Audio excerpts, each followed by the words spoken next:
Hello and welcome. My name is Amanda Granger. I'm the Director of Community Engagement at the WNET Group, the home of Channel 13, America's flagship PBS station in New York City. On behalf of everyone at the WNET Group, thank you for joining us for the closing night of Grace Under Pressure, Town Halls on Mental Health. Each week, we've examined mental health from the perspectives of 5 groups that help define American society: healthcare workers, K-12 teachers, mental health providers, activists, and journalists. The summit has presented frank talk about issues and solutions with an understanding of history and eyes toward the future. You can learn more about this summit at 13.org/Grace Under Pressure, and you can also watch our prior town halls at that link. Tonight's program, Break the News, a conversation with journalists about mental health, is presented by the WNET Group and Chasing the Dream, our national multi-platform reporting initiative that explores inequality, opportunity, and justice in America. You can watch the programs produced by this initiative at pbs.org/chasingthedream or at youtube.com/chasingthedreampbs. Please subscribe. Part of our station's mission is to provide meaningful experiences to our audiences and communities, to educate, entertain, and inspire. By bringing together leaders who are at the front lines of systemic change, we hope Grace Under Pressure will provide new perspectives and ideas that will be helpful to all of us in strengthening mental health in our own lives and communities. We will have time for an audience Q&A towards the end, so as you watch the live stream, please post your questions in the comments section. I would like to thank our promotional partners for Grace Under Pressure. We are so grateful for the support of the Asian American Federation and the National Alliance on Mental Illness of New York City, or NAMI NYC.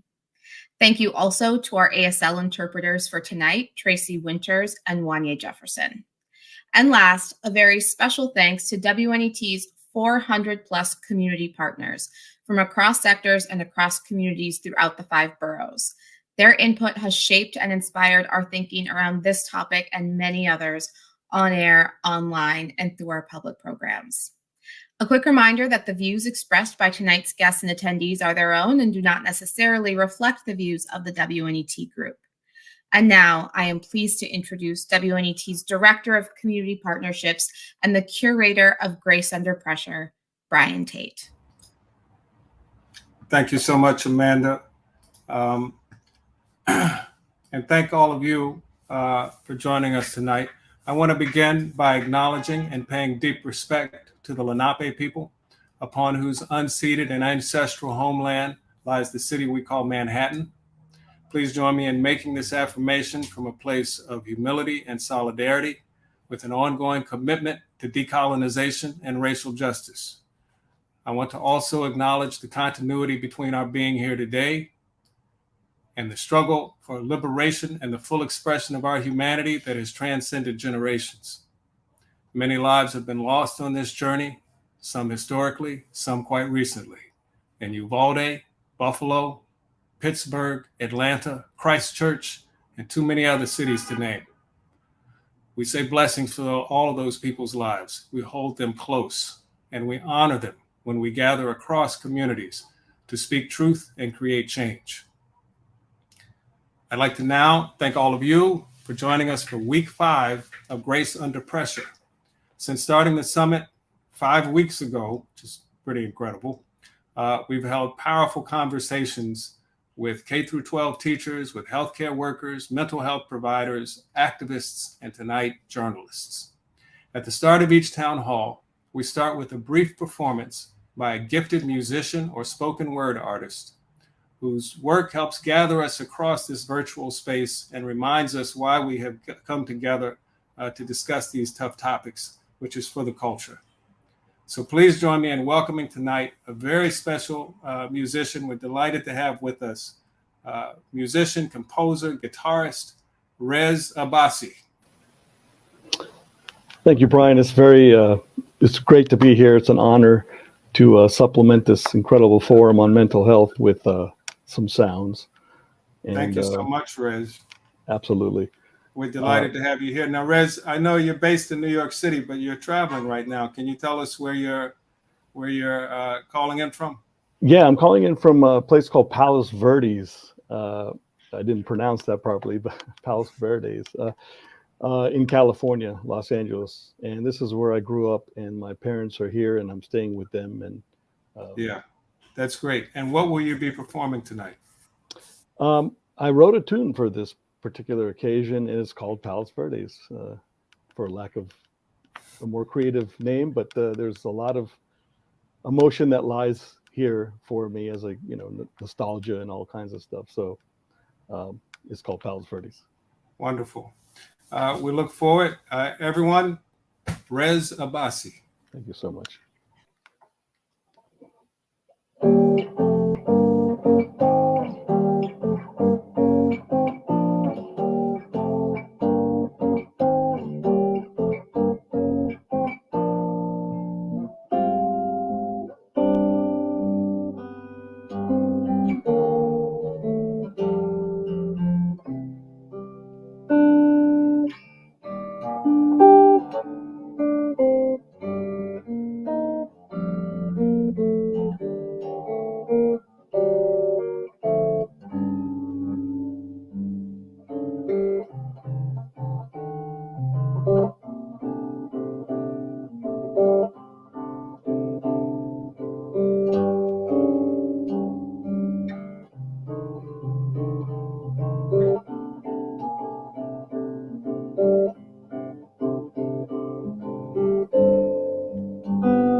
Therese, that was beautiful. Hey, you know, let's fill up the then we'll do the conversation. You can always hear me anywhere else. So. Man, Great everyone, if you were as mesmerized and knocked out by what Rez just played as we were, then you can learn more about him and his amazing music at reztone.com. REZTONE. I think that's being dropped into the chat where you are watching. Thank you guys. Have a great conversation. Yes. Thank you. Thank you so much. Listen on the other side. All right. So everyone, here we go. Week 5. It's so incredible that after all of this time and planning and the 4 weeks that preceded, that we are here at the closing night of Grace Under Pressure, Town Halls on Mental Health, and thrilled to not only to be here and to have shared these nights and this experience with you, but also to close out with tonight's conversation with journalists, because so much of what we are contending with has to do with storytelling, has to do with narrative, and we're better than to have that conversation than with these folks. So without further ado, please join me now in welcoming tonight's incredible panel for Break the News, a conversation with journalists about mental health. You can find everyone's full bios at 13.org/GraceUnderPressure.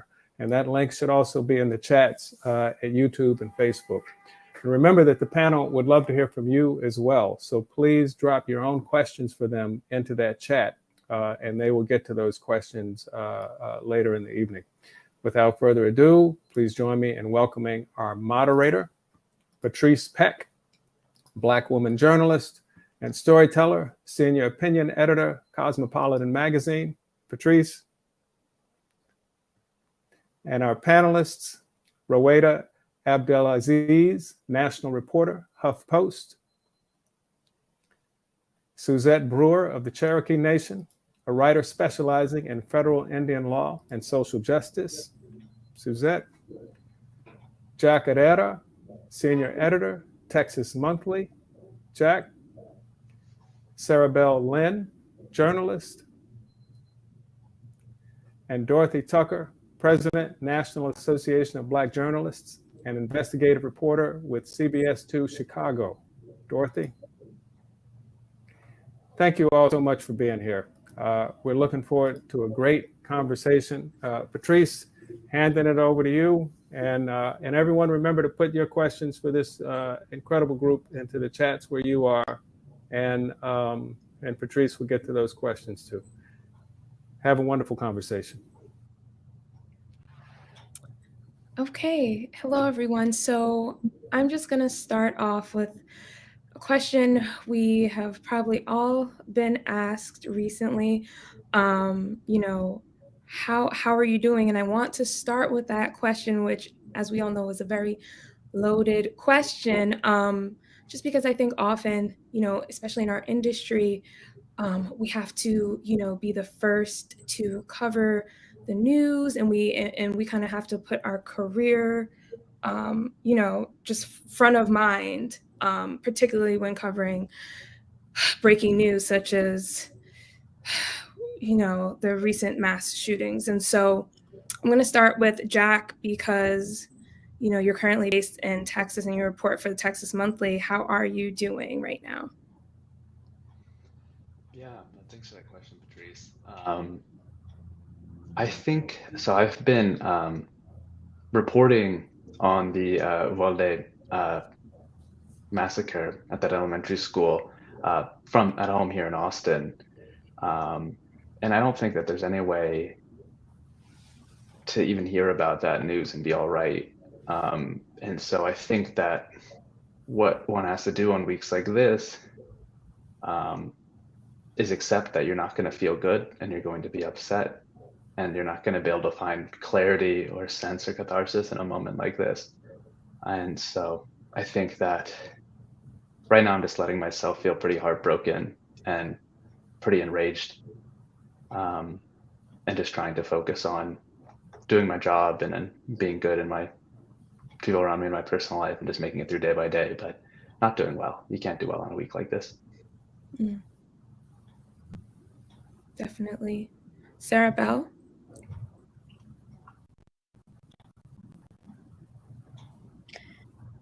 Jack, I wanted to just express my support in the work that you're doing right now. And I hope that you're getting also support from your colleagues, peers, and you also bestow grace upon yourself too, in the moments that you can take. And I'm doing okay. It's also really hard to deal with the back shootings, those that are high profile as well as those that fly under the radar, that don't get coverage. And so knowing that happens and trying to still do my job and take care of myself and also look out for other people around me is at the forefront of my mind. And so I'm doing the best that I can right now. Dorothy, how are you doing?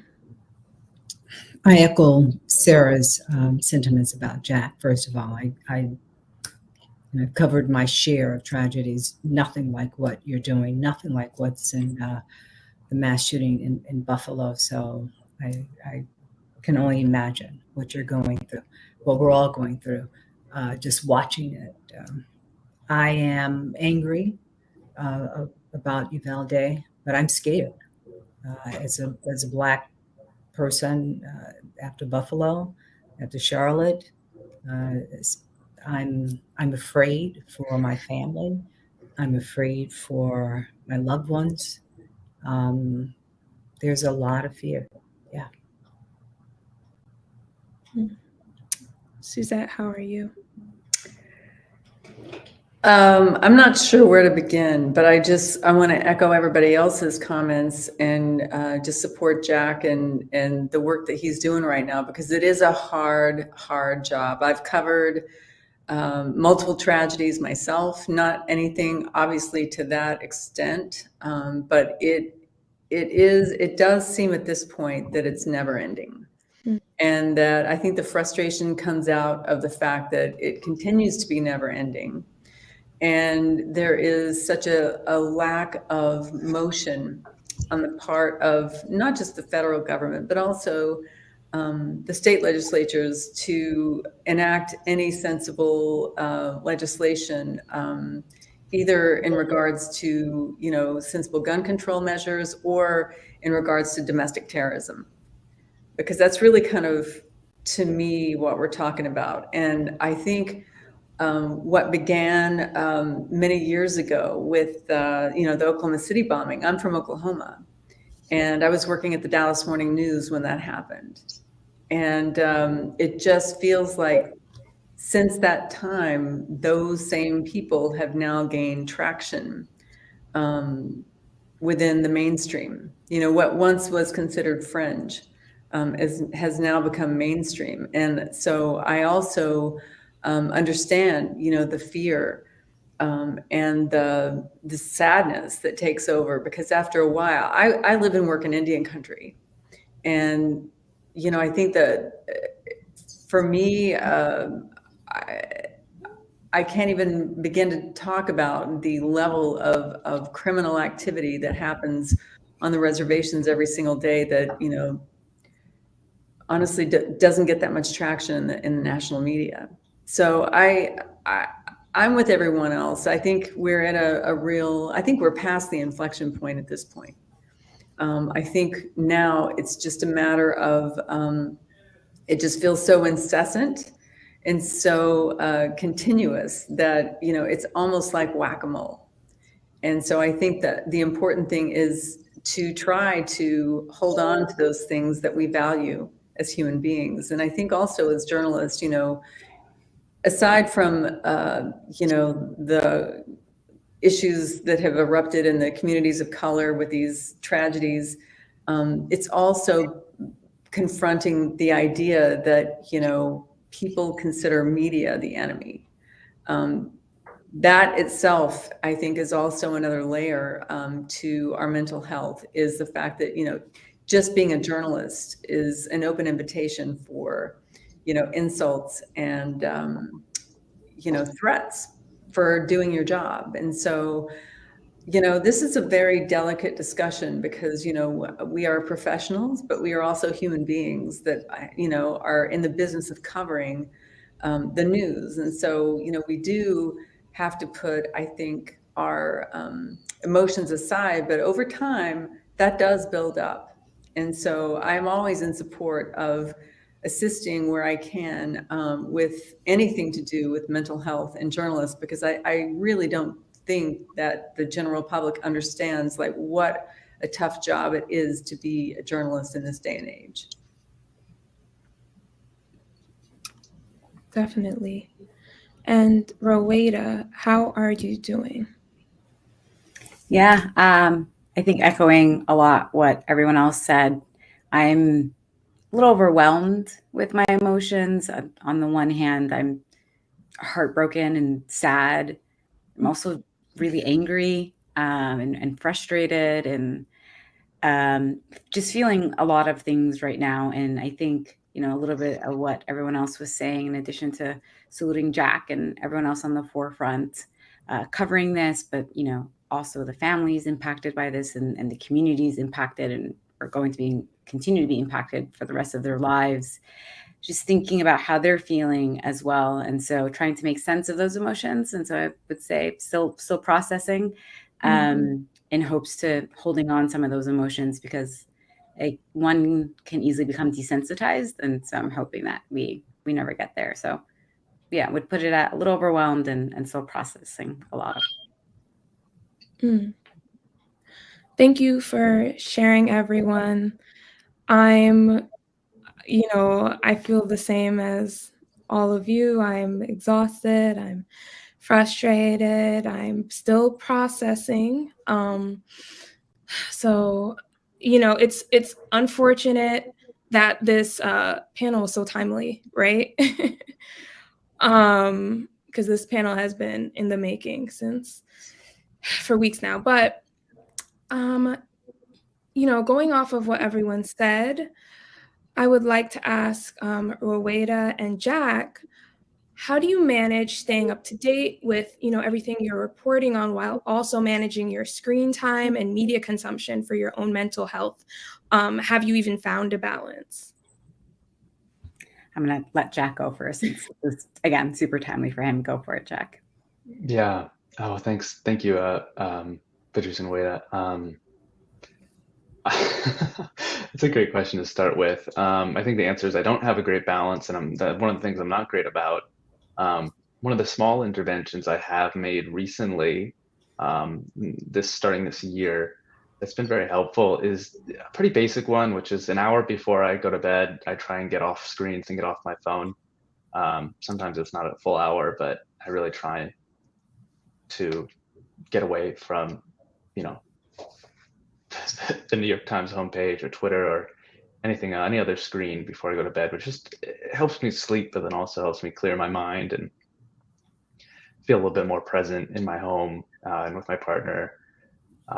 And I think that sort of protected time, I don't have enough of it in my life right now. And so if I can give it to myself in the evenings, that is a good time to give myself. But I think that for me is the trick, and something I want to build more is what I call that protected time, where I say no matter what is going on, whatever's going on in the news or in my on reporting, I'm going to give myself this time on a Sunday afternoon, or give myself this time in the evening that I'm not going to work no matter what's going on. I need to protect that time for myself, keep the saw sharp, as they say, make sure that I'm able to keep doing that work consistently, just keep having that capacity.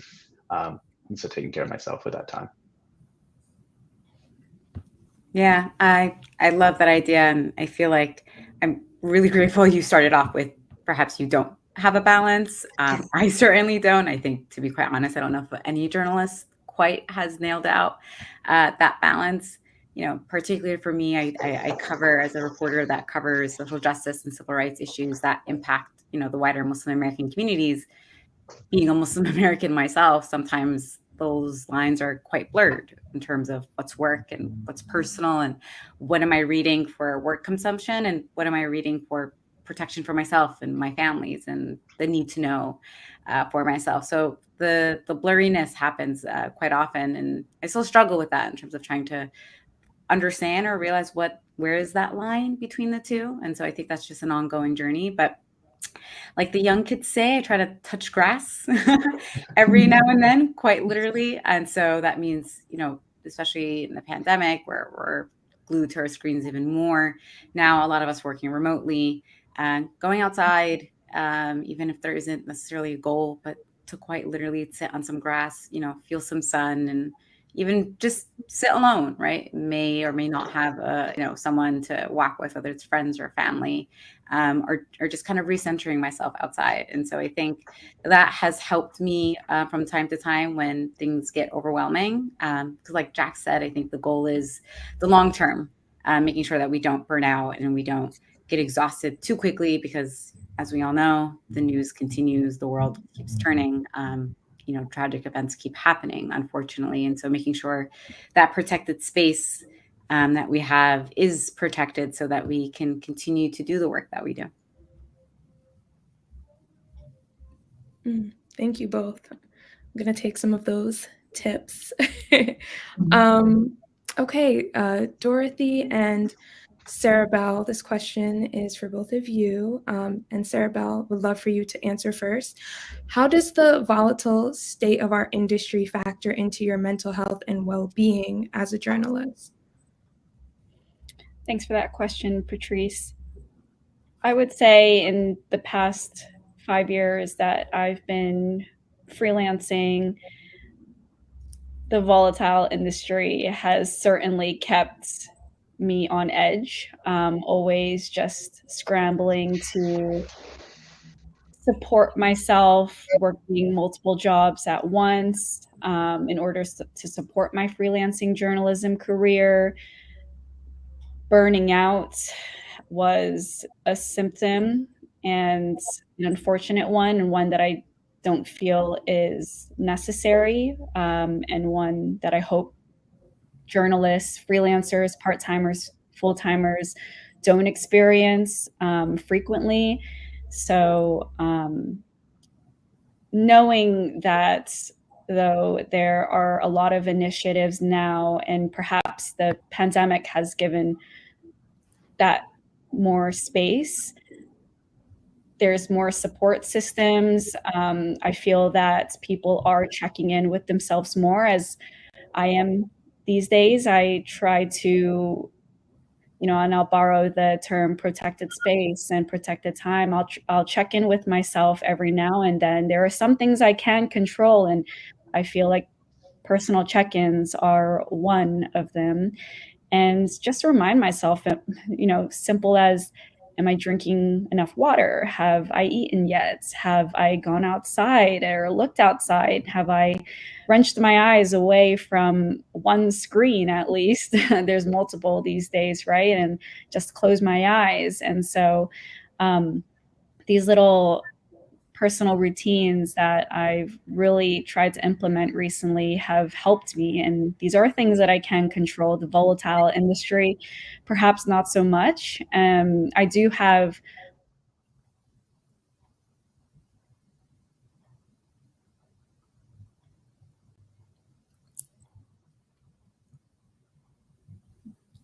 Did we lose Sarah? I think we did. Dorothy, I'll you pick it feel up free to until she comes start. back. Yeah, and we can pick back up when she joins back. For me, it's a little different. Sarah, you finish. I'm sorry. Thank you, Dorothy. Yeah, I was just wrapping up there, and sorry to have dropped off. And I was just wanted to end it by saying that I do have hope that people are more conscientious about taking time for themselves, but also creating culturally relevant and nuanced and thoughtful support systems in newsrooms and outside of it too. It's a little different for me, for someone who's been in the business more than 40 years. I have seen volatile times before.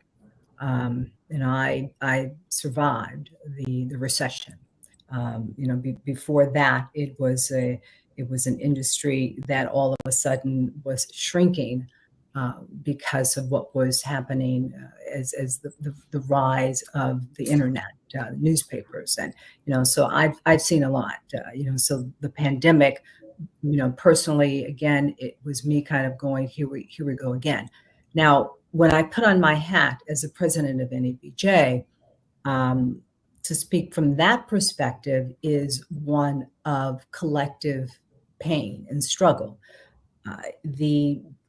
Many of our members were found that they were furloughed, or they didn't get the promotions that they thought that they were going to get, or they had a pay cut. So I,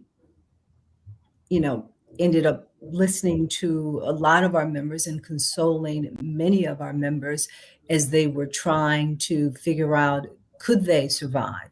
Could they remain in this industry and hang on until the next job? Hang on until in hopes that things would financially get better. I saw people leave. I saw them drop out. I think we lost some very excellent writers, storytellers, because they couldn't hang on. And then you couple that with COVID. You couple that with the social unrest that we saw.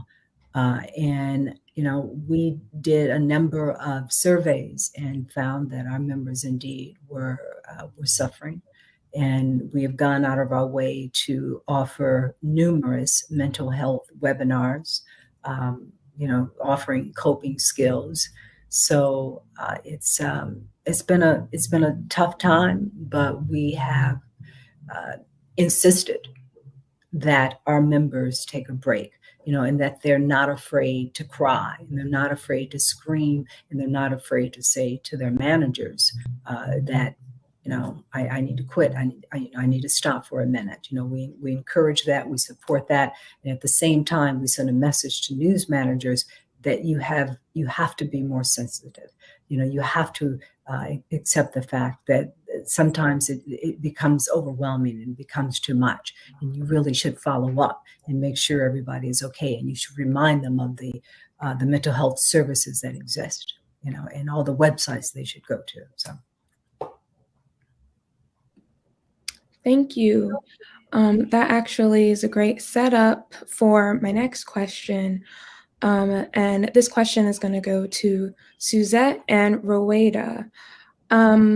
Have either of you, ever had an ideal experience with a manager, supervisor, or leader that just help you recognize that, oh, maybe I did need this additional support for my mental health. Maybe it was asking for help or not even needing to, and the manager having realized that. And Roweda, you can start.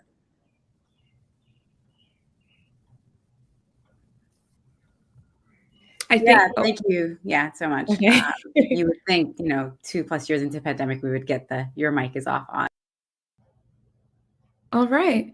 So let's pick it up, Suzette, talking about how you've just been, navigating, covering all of this trauma and your sources, for support, considering that you sort of have like a non-traditional work practice or role. Yeah, that's a good way of putting it, non-traditional. Essentially, like I said before the break, a lot of what I cover, honestly, some of my journalist friends and the other communities tease me because I'm always involved in like the grimmest of the grim of these stories, serial killings and what have you, and so, I mean, for me, I do want to echo some of what the others have said. I mean, I really do have to take a break just for myself. I have to do like my own self check-ins. And it does get to, from time to time, it does get to a point where, you have to just unplug completely. I'm honestly, pretty strict about any kind of screen time, even on the weekends. I mean, unless I'm working on something that requires me to be engaged in some way, come Friday night, I pull the plug. And I don't have any regrets about doing that because you have to be able to pace yourself. And that's another thing that I want to bring into the discussion as well, is pacing. Because, when I was a young buck and out there getting ready to set the world on fire, I would go 24 hours a day all the time. But now I'm really a lot more disciplined about making sure that, once the weekend rolls around, that I am completely unplugged from anything. And at that point, I take the time I listen to my Audible books. I try to go to movies. I try to go hiking. I try to do all those things that, I don't really get to do during the week. And something that one of the others said earlier, also something as simple as hydration, I think is really important, especially with all the flying I do and all the driving. I just drove 30 hours over the last weekend, literally 10 hours Friday, Saturday, and Sunday. And so after that, you really kind of have to, take care of yourself. And, you really, I'm at the point now where I have no shame about taking care of myself, because obviously our bosses, our editors, they're concerned, I would say, up to a point. But I think in my particular case, because there's so few Native journalists, and there's so much area to cover. I mean, it's massive and there's always something happening. We really don't get a lot of, I would say, support when it comes to taking a break, because there's so few of us. There's only a limited number of publications in Indian country. There's, to do any kind of investigative reporting really does also take just a tremendous amount of mental energy and organizational skills and all those things that you have to be on top of to do that kind of work. And so I just want to say, in terms of, self-care, I know that's become a popular term, but you really kind of have to, make a hard break for yourself, whether that's the weekend or whether it's nights before you turn in, or, any way that you can find a way to unplug and take care of yourself and eat well and get some rest. I know those are really simplistic sounding things, but they really do count when you are on the road as much as I am. You have to stay disciplined about your self-care to be able to maintain that level of pace. Definitely. That actually, I'm glad you mentioned that you have a non-traditional role and position, because Sarah Bell, you mentioned you freelance, and before my current position, I was freelancing for 2+ years, and I was freelancing in 2020 and 2021. So, I think that was the first time during that time was when I had to tell some of my editors, like, who were commissioning the stories. I was so nervous because on one hand, I'm like, oh, I have the opportunity to write for these big places and I don't want to drop the ball. And, this sort of perfectionist mentality. I had to approach some of them and say, you know what, I need some time, or, I'm in this certain mental space, and for my mental health and well-being, I'm going to need to ask for an extension. Right. Yeah. And so, Sarah Bell, I wanted to know, have you ever had to, ask for an extension for your mental well-being? And if so, like, how did it feel doing that? And when, if that was the case, did you realize you needed to do that?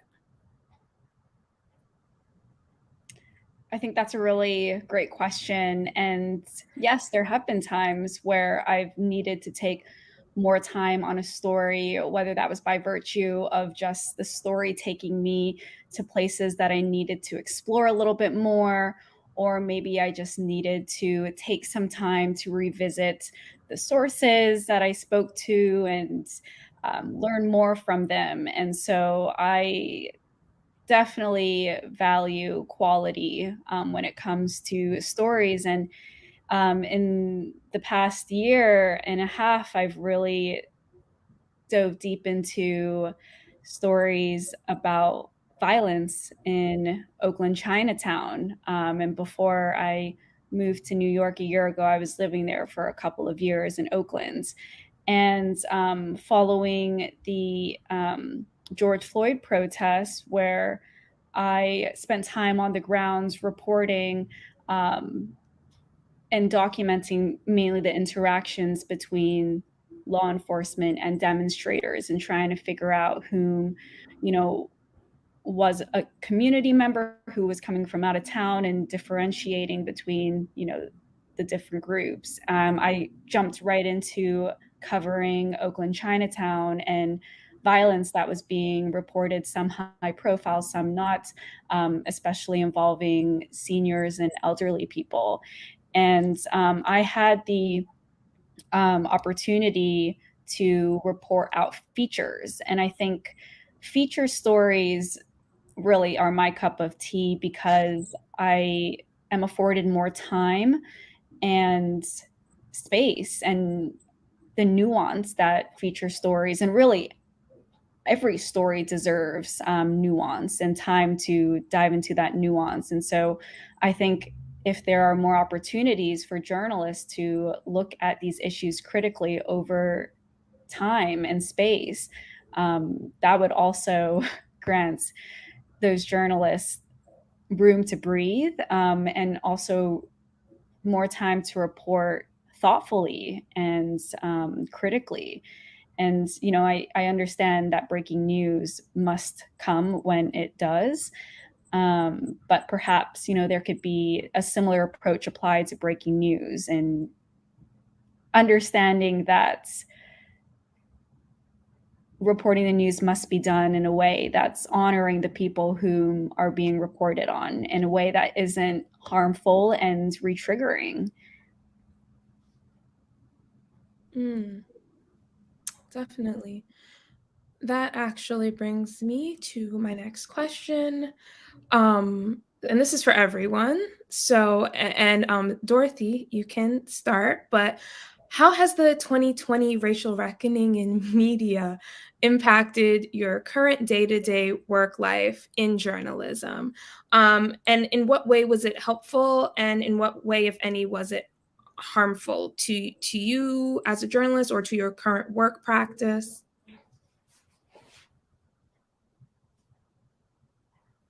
And I think you're muted, Dorothy.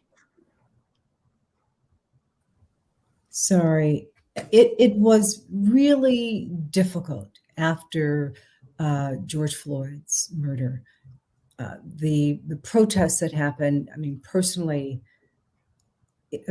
there was concern for my boys. I have two young men. I was concerned about them and their personal health. Professionally, I was exhausted because right after the protests, or actually during the protest, because of the years that I have been in Chicago and because of the experience that I have and knowing the city and from the city, I would get lots of phone calls from every producer wanting to know, hey, is it okay if I say it this way? We're about to cover a story. What do you think about this? And even some of the reporters would want to run things by me. And, it was just too much. And I felt like I can't be the voice for Black people everywhere all the time, 24/7. It wasn't fair to call me. If it wasn't my story, it wasn't fair to call me early in the morning before you assigned something, and then call me again in the evenings and stuff. And I finally had to say, to my colleagues, you got to stop. You have to. people in the community, you've got to find some other people to bounce this off of. I'm tired.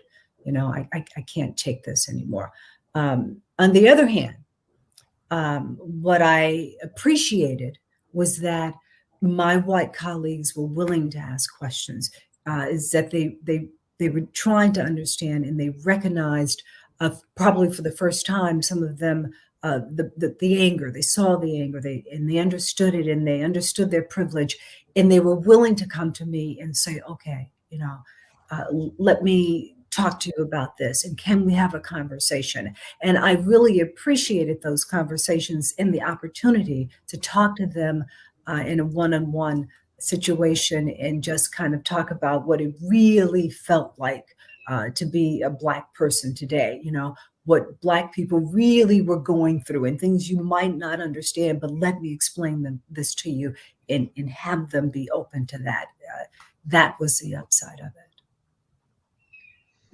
Thank you. And Jack, sorry.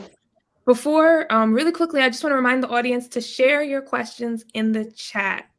Okay, Jack, go ahead. Yeah, well, I was going to say, I think that Dorothy raises a really great point about how I think journalists, people of color and people from other marginalized backgrounds so often are expected to perform multiple jobs in a newsroom. I think for me, I normally you'd have to pay a translator, but if you have a reporter, like quien habla español, you have to, you end up doing a lot of translating work without getting any extra pay. And I've translated my own articles into Spanish before, for not any extra, when I was a freelancer, with not any extra, payment on the back end. And I think Dorothy raises the good point that, Black journalists often are asked to be sensitivity readers, which is a position normally I think that absolutely should be paid, should be compensated. But if you're on staff, you get asked the question, can you read this? Am I saying this right? Is this being okay? That's extra work that is not compensated and not part of your job description. And similarly, I think basically any journalist from any marginalized background, all of my friends who are journalists from those backgrounds, they all on their staffs are unpaid, equity consultants, diversity consultants, working really hard to help newsrooms, which are so, close to universally disproportionately white. So many of us are doing that work, and DEI committees are just on our own, in our own networks, trying to get that work done. And so I think that's why when you ask, why is there so much burnout among journalists from marginalized backgrounds, it's because we're doing, 5 different jobs at one time. And Jack, there's a pressure, when they ask you, well, should we cover this story? And you're sitting there going, I'm going to make this decision whether we should cover this story or not. I'm not the manager. I'm not the editor. And if I say no, and it's the wrong answer, or I say, yes, we should indeed cover it this way, and it turns out to be bad. And, that's what I had to finally say to them. This is not fair to me. It should not be on me just because it happens to be a Black story. For me to make the decision, is this a story that we should cover, or should we, interview this person or not interview this person? It's just too much. Yeah, I so hear everything both of you are saying, especially Dorothy, when you mentioned about being the sole representative for the Black community, right? And I find myself in this position, right? Being asked to be the Muslim voice for the Muslim American community, one that is incredibly diverse, right? Doesn't have a majority race. So we're talking about, people from different backgrounds, from a socioeconomic level, from religious levels, from race level, and then being told, hey, should we cover the story? And then feeling this immense pressure of, if you don't have an answer, that the story won't be covered at all. And then feeling guilt that, you are the reason as to why something is or isn't covered. Do you have the sourcing? Do you have the guidance? Do you have the editorial language, right? And then what if you don't? And then you feel like you've done a disservice for your community, right? And you feel like you are not doing your job as a reporter. And I think struggling with those emotions is an unfair that I had, and perhaps other journalists, of color have totally put on themselves, because not that representation, and we representation that we're just one trying to do some sort of service and honoring marginalized communities, or honoring our beats in a way that perhaps wasn't honored properly before, particularly for me. I'm interviewing and reporting on a community that has been disenfranchised from mainstream media, that has been so traumatized, right? The cliches and the stereotypes of, Muslims being violent, women stories over and over again, that parts of the community to just not involved with reporters, don't unquote it. And so I mend that really on one hand with my sources, but then also fielding the questions internally in newsrooms. And that gets a lot. And I think it takes, a lot of wisdom and courage to say, this is not on me. It can't be on me, right? This entire coverage of this one community or this one beat cannot solely fall on my soldiers, because what if I leave? What if I don't do journalism anymore? What if, I don't want to, or I can't, right? And I certainly can't. What happens to those voices and those stories then? And I feel like that weight is something we all feel collectively as reporters. I'd like to also just echo Rhoda and Dorothy and Jack here when it comes to covering one's own community. And I think it's a double-edged sword. I've noticed that I've only ever been approached to cover AAPI people after a traumatic incident, after a death or multiple deaths. And while it's crucial to do so, I also question why only after something has happened that I'm being asked to cover this, and why isn't there enough celebration of AAPIs? And I'd love to see more celebratory stories around Black people, Muslim people, Latinx people, Indigenous people, and marginalized identities around the world. And so I'd love to see more proactive coverage, more also proactive opportunities being handed to journalists, whether they or not, to cover celebratory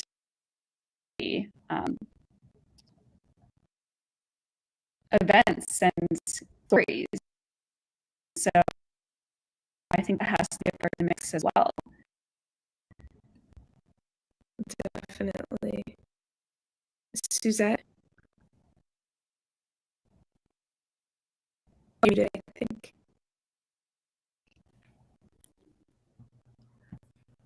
So I just want to,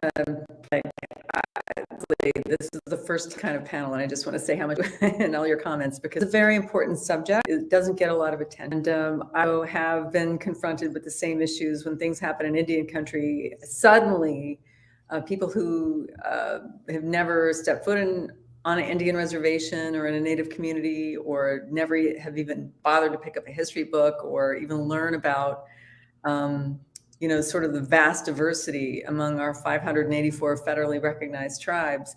When you're on deadline and it's 4:00 in the afternoon, don't call me and ask me to explain these complex, very complex, sort of legal, racial, communal, linguistic, cultural nuances among all these different tribes, because it's too much. It really is. I mean, it's one of those things that I feel like I agree with the commenters here who've said, suddenly they're being asked to, represent the entire community, and that's impossible, especially in Indian country, because it is so diverse and so spread out. And so I think it's important. What I would say is, and I've been advocating for this for a long time, is that newsrooms across the country really do need to have dedicated reporters for these issues, but they don't. That has been a chafing point for me for quite a while, because they don't hire Native reporters. They don't try to train themselves in any way to understand these complex stories. And it shows in the reporting, to be quite honest. And that's one of the frustrations that we have in Indian country, is that, we'll see something in the New York Times or the Washington Post that has no shred of, reality on the ground, but they are just going with what they know on deadline. And so it makes it really difficult to, you can't educate everybody, but I wish that there was more training for these issues around like native, around indigenous issues before it becomes like a major confrontation like Standing Rock, for example. Suddenly people are trying to understand what ceded lands mean, or what, like the history of the pipeline, or the history of the Lakota. And, if you don't understand it by that point, you're not going to get it on deadline. You're not going to write it in 15 inches or, do a minute package for a radio show. So I just want to concur with all of you who, have been confronted with having to speak for everybody. Particularly, again, it seems like it always falls on deadline when something bad has happened. But I just wish that there was more, more training out there so that newsrooms could cover our communities in a more thoughtful and equitable way. Suzette, I think what you bring up there about how like a New York Times story from Indian country won't land, or won't even make, what you're seeing on the ground won't be reflected at all in these New York Times stories. That's not the center of the Times specifically. I think just any national magazine, or any magazine that's sending people in who then leave and go home somewhere else, it creates that problem. And I think that one of the things, when we're talking about mental health and journalism, one of the things that makes it really hard for me to do my job and feel a sense of fulfillment and inspiration to keep doing it, which is what you need to do a job like journalism, is this sense that I am reporting on communities of color, on indigenous communities very often when I'm reporting on the border. But I'm reporting it not for those communities, not information that's going to be useful or arm them or inform the communities that I'm reporting themselves. What I'm doing is I'm collecting a story from Black and indigenous people and then exporting it for a white audience to read and say, well, isn't that sad? And I think that is so much of our industry. So much of our industry isn't writing for the communities it's covering. You go into this community, you say, oh, well, isn't this horrible? And then you report it elsewhere. And I think that when it comes to mental health, it's not just about my own practice, it's about what we as an industry need to do. And what I'm trying to do as a journalist personally, and at my magazine, is think about when I'm doing this coverage, when I'm reporting on a community that's experienced trauma or harm, or is, in a very deeply precarious situation, like many of the immigrants communities I cover, how is what I'm reporting going to be useful, empowering, or simply lightening for the communities who are being written about, who I'm talking to, the sources who are giving their time to me? What am I doing for them in this story? Because I think raising awareness often isn't enough, doesn't move the needle, and isn't enough. And I think that that's what can be so desperately tiring about this industry, when you're just raising awareness among, an upper middle class white audience. And that to me is one of the greatest challenges to my own mental health as a reporter. That was a really good point. Was someone about to say something? I was just going to say, no, I completely concur with you, Jack. I covered the court for 6 years for In Country Today, and I would get to the court, and suddenly, all of a sudden, in the Supreme Court press room, I would be surrounded, because I always went when there was a Native case at the Supreme Court. So suddenly, they knew the Native reporter was there, and suddenly I'm being surrounded by people asking me to explain what's happening in the court today. And, I'm like, we've got 15 minutes before this hearing starts. There's no way I can explain the complexity of what's about to happen in 15 minutes. But on the other hand, you're kind of caught off guard, because then it becomes an issue of, don't at least give them some information, then they're going to just write whatever. And then it's just going to go off. And again, you're absolutely right. Then it's bad. And then things keep happening the same way they've been happening. And, I've also been confronted with, editors who've said things like, well, oh, you're that Native reporter, which means I'm going to be somewhat less vigilant or disciplined about my reporting. I'm a reporter, and I live and work in Indian country, but that has no impact or bearing whatsoever on my ability to report. And that is something that my colleagues in Indian country who write on a regular basis have expressed to me as well, is that they are often confronted with, well, you're native covering natives, so therefore your reporting must not be as vigilant or as disciplined as frankly a white reporter. And so it just I just want to say that I concur with you on that, because it does become tiring to keep having to away through a vacuum, and then it just keeps fluctuating. Let me just explain one thing that is for me as a Black journalist. I'm glad we're talking about stress. I'm glad we're talking about. I have to remember that Black journalists have been experiencing trauma for decades. This is just so not new to us. It is worse, but I can tell you, as a young journalist covering stories in being harassed, and going to my managers and saying, this is a neighborhood that I don't feel comfortable in, or this is a story that I really am having a hard time covering because the people there keep calling me out of my name. And it has happened time and time again to me and so many of us that I now sometimes want to say to people, I'm glad you're just now noticing this. Thank you for paying attention. But for Black journalists, we have had to deal with the outside. We've had to deal with aggressions within the news. As Black people, we have to deal with the experiences with the police. So it's been a lot.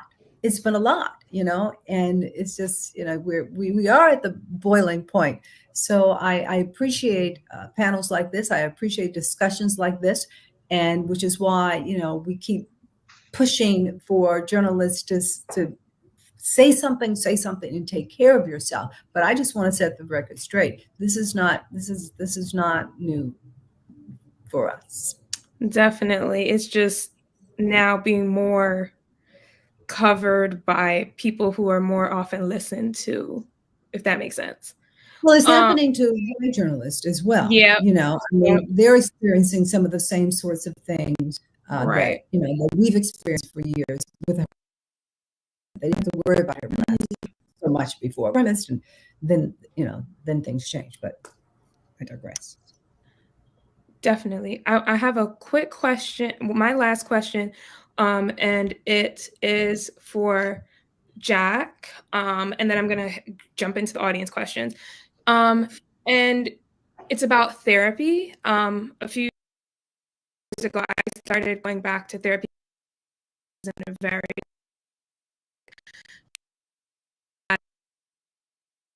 retrospective work environment. And therapy, CB therapy, helping me. And Jack,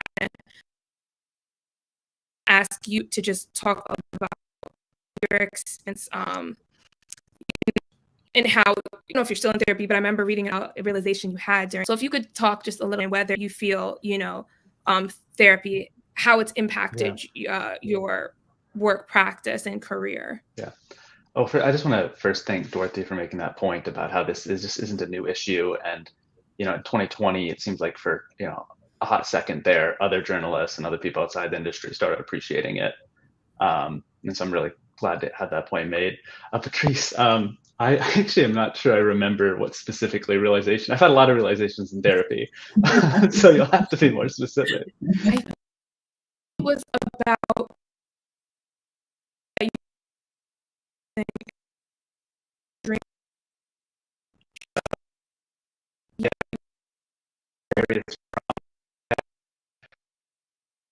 Oh, yeah, that's it.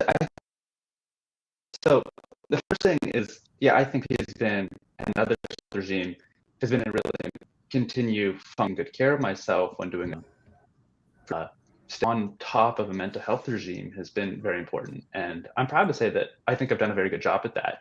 And so I am, seeing, psychologist, and I have a mental health regime that works well for me. And one of the things that I've had to learn as being a journalist is how the stories that I'm hearing from my work and the experience, the things that I'm witnessing, how they manifest on my own psychology. And I think that what you're referring to is, and what I learned in therapy is I just come back from Tijuana, where I was covering two of the Central American caravans that had gotten a lot of attention in the 2010 midterms because they became session president.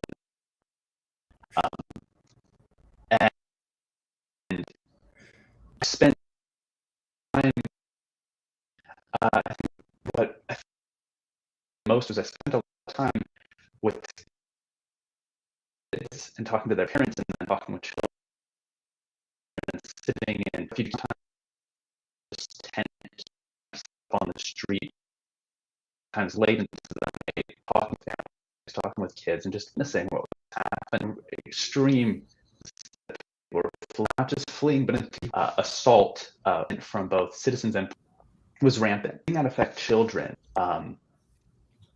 weighed on me, and I didn't realize how much it was weighing on me, because when in the weeks afterward, I started really suffering and experiencing a lot of doubt and pain, but it wasn't about what I had seen. I was experiencing stress about my personal relationships or my sense of self, my esteem as a journalist.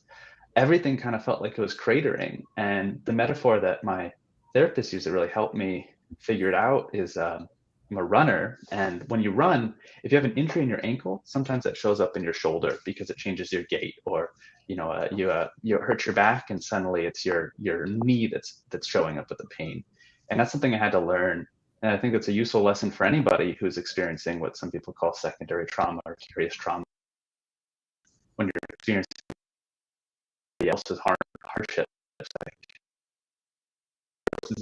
and it's their trauma, they're the who's experiencing that primarily, away from it. To show up you when you hear those stories. Often how that is a direct relation. So I saw the faces, and that was hard. In the weeks, anxiety was trying to convince me it was a problem. All that worry, that hardship that I was holding. And so that was a process of learning. And so that's why I think that having some form of therapy, whether it's clinical psychotherapy that Western societies have in place, or just your own sort of way, like talking with family or elders or loved ones or friends, just trying to take care of yourself and think through how you're feeling and talk through how you're feeling and help people realize where things might be coming from. That's so important as a human being, and I think obviously very important for us as journalists, because it's not always clear what's going to us. Our psychologies are big things, and we need help figuring out what's going on in our heads. Thank you for sharing that. Okay, everybody. I would love to just keep asking you all questions. I'm going to jump into the audience questions because they've got a couple of great ones. Roweda, I would like to present this question to you first, and then anyone else can jump in. What motivates you to keep going when faced with harassment and trauma on the job? Oh, that's such a good question. It's such a great question, one that I'm continuously thinking about, because it gets pretty dark. And I think we all talked about the hard parts of our jobs quite often. To be quite frank, sometimes it feels like the challenging parts or the harassment and the trauma outnumber the good parts, particularly for me, whether that's the challenges while reporting or the harassment that I particularly receive as a woman and a visible Muslim woman in my emails and my DMs. They get quite nasty from, people, white supremacists, to be quite frank, and people who align with those views. And so if it's a numbers game, it's pretty grim. But when I think about the positive moments that I've had in my reporting career, those outweigh them by so much, and I hold that in so much heavier weight in my heart. So when I think about someone's life who has been changed, of a story of mine, whether it was the young woman who, the NYPD had completely ignored her hate crime case and they reopened it after our story, or the 2 refugees who were going to be deported back to a war zone who were then granted asylum because of our investigation, or just a kind email, right? Someone who told me that a story of mine quite literally changed their views. And it was a little bit of a confessional. They had some bigoted views against Muslim women, and it caused them to think twice. And so when I think about those instances, that without a doubt holds so much heavier in weight and motivates me so much more than the hundreds of nasty emails and threats and the harassment that I personally have gotten on the job. Because I think to myself, and the positive impact, not by the industry standard, but for my standard and for my humanity and for my mental health and for my stake, knowing that I had been able to connect with someone or change someone's life for the better, even in the smallest, slightest of ways, means the absolute world to me. I don't think I can describe or put the quantity of how much that means to me. So that absolutely, without a shadow of a doubt, motivates me to continue to do the work that I do. Amazing.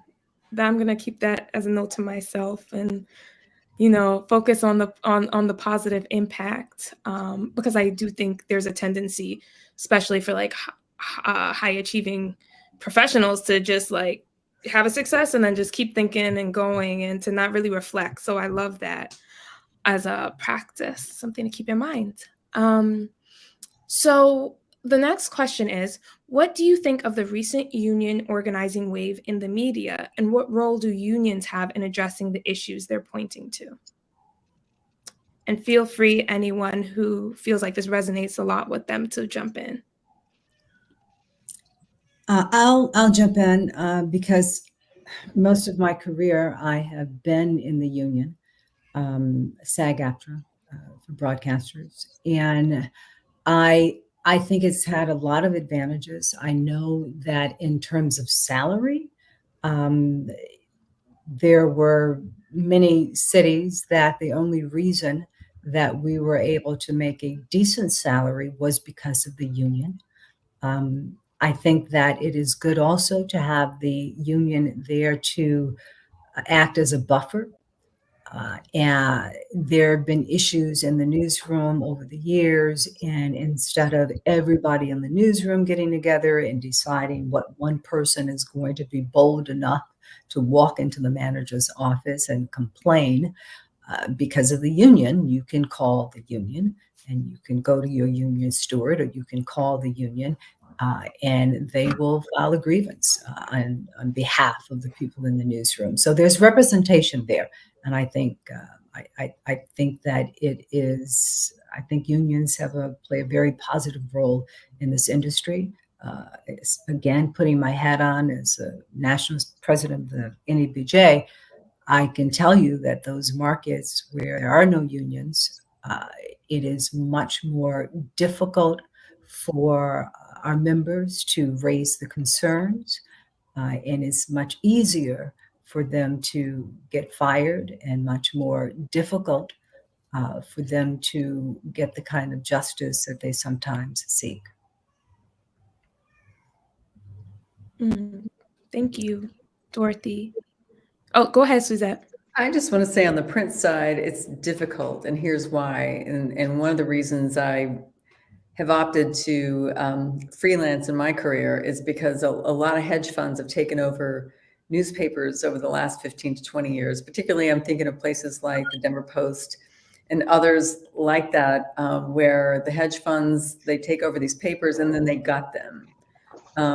When I first moved to Denver in 1993, I'll just give you a really quick example. There was over 760 journalists in Denver. And that was between the Rocky Mountain News and the Denver Post. Now, Rocky Mountain News is gone. Their joint operating agreement failed. And the Denver Post was taken over by a hedge fund and then immediately gutted. Now they have, out of 760 previous journalists, photographers, and so on, there are now 55. I believe the last count I heard was 55 people working for the Denver Post. So that makes it a little bit hard to unionize, I think, in areas like that, because, they just don't have, there's just not the, I mean, 55 people, what are they going to do to a hedge fund? And so I think, I think unionizing is honestly what's needed, but I think with the structure of the industry and the way it's gone in the last 10 years, especially with hedge funds, is going to make it hard. And I have a working theory about why these hedge funds are going after newspapers. But I just sort of feel like unionizing is necessary, but I think it's been hobbled to a large extent by the hedge funds. Thank you, Suzette. Clearly, that's a whole nother panel. And then for the final audience question, since the murder of George Floyd, do you feel that there's been any meaningful and lasting change in the way that Black men are covered in the news? And feel free, again, to jump in. I'll start the conversation about the way Black men are covered in the news since George Floyd. I think there has been some improvement in some newsrooms. And the reason I say that is because, for example, again, at NABJ, we put out a statement asking newsrooms to just stop arbitrarily putting up the mugshots. Sometimes they would use a mugshot as opposed to a picture of somebody who perhaps they could have used another picture, or they'll use a mugshot and that person ends up not being charged. So in a number of newsrooms began to adopt the practice that they would not use mugshots, or it would have to be only circumstances where somebody was still missing, or still loose, rather. So in many of these times, as you and I well know, especially in big urban cities, it was always one mugshot after the other of a Black man. And a Black man, which gives that perception that Black men are dangerous and criminals, and that's just what it drives home when you see that. So I have seen that in a number of markets, that kind of policy. I get frustrated because while I know newsrooms have that policy, I also know it's something that they have to keep reminding the staff of, because it's so easy to put the mugshot up there. So, a little change. Thank you. Okay, so we're going to end on this audience question, which is, what motivates you to keep going? Oh, sorry, we actually asked that question. It's going to be a different question, which is, how do you report in a way that is not harmful or re-triggering? And Sarah Bell, we can start with you and can go on to whoever else would like to answer. So this is a tough question, and I think that is one that is fortified and strengthened over experience and time. And I don't think that there's ever going to be a perfect solution or approach in reporting on communities of color that have long faced disproportionate impacts of violence and negligence and abuse. And recently I've been really trying to report on solutions from communities that are most impacted by systemic injustice and racism, and also doing it in a cross-cultural way. So looking at approaches from other racial groups who are trying to be in solidarity with communities of color that are not identified of their own, and doing this in a way that honors the communities that are impacted as well as those who are coming with solutions is very difficult. And there's stakeholders involved and funding, and then of course, doing so in a way that is respectful and trying to develop the relationships with everyone in a way that also acknowledges the deadlines involved. It's been something that has been challenging for me, but that I want to continue approaching and learning from and figuring out the ways to gain the trust of people whom I'm involving in my reporting, and doing so in a way where I can tell a story and pass on stories. And so I think that there's going to be trial and error, and I can do the best that I can, especially, with freelancing. There's a lot of going about it on my own and having maybe one editor, and especially starting off early in the career, maybe one editor and a couple colleagues at most, if I'm in a small newsroom, for example, who could support me. And so, I guess I try to these days ask myself, okay, how am I approaching people, and is there enough breathing room for everyone? And am I also doing my reporting in a way that's honoring the people who I'm reporting on? And what does that even look like? What does that even mean, honoring them? And so usually I think solidarity reporting, solutions journalism, those are all good ways to incorporate progressive approaches in my reporting. So, looking at solutions, especially those proposed by communities that are being impacted, and attacking those solutions as well in a critical way. Are these solutions even working, and who best to judge them? So I guess that's a long-winded way to say that I think it's best to go to the communities over and over again, and approach people with a sort of reverence and respect always. Amazing. Would someone like to end with their response? Just unmute yourself, Dorothy. I'll see if I can make it short. I think at the end of the day, the most important thing you have to do is make sure that you can sleep well at night. The best way to sleep well at night is to know that you have not caused anyone harm, that you have not done anything bad to some innocent person. So you take a look at that story, you stand on what's right, but you want to make sure that you're not hurting anybody, so that again you can sleep well. And as long as I feel like I have done the best that I can, and I have presented a solution, and I am educating people, and I'm not harming anyone, I sleep well. Amazing. Thank you all so much. Hello, Brian. You're muted.